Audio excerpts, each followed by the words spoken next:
Welcome to the WION podcast, where we explore fascinating stories and ideas from various fields. In this episode, we uncover the tense 40-minute silence of Artemis II, when astronauts will drift beyond communication range, completely cut off from Earth during their lunar flyby. It's a moment where space feels truly vast and unforgiving.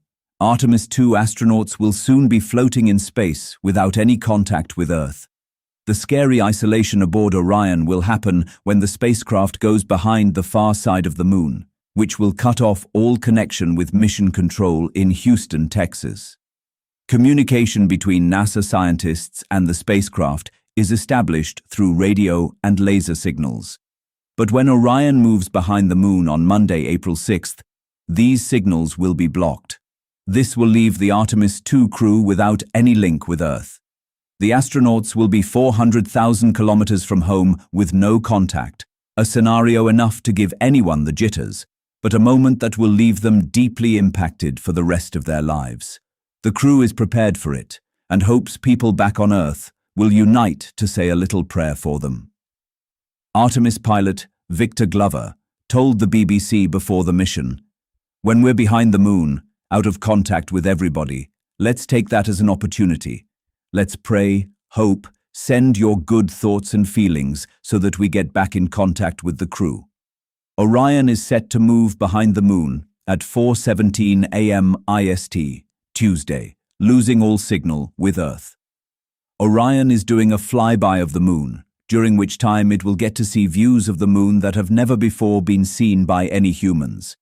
The spacecraft is traveling 7,500 kilometers beyond the lunar surface, way farther than Apollo ever went. The 40-minute loss of signal during a lunar flyby is something only one other astronaut has ever experienced. In 1969, when Neil Armstrong and Buzz Aldrin stepped foot on the Moon, Michael Collins remained in the command module that continued orbiting the Moon. When the capsule went behind the far side, he lost all contact with the two astronauts on the lunar surface and with the mission control for 48 minutes.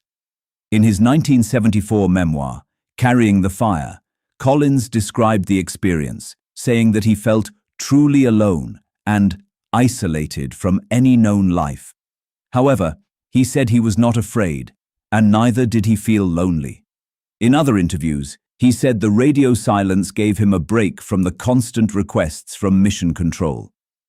To fix this communication problem for future missions, the European Space Agency is planning to launch a network of satellites around the Moon under the programs called Moonlight.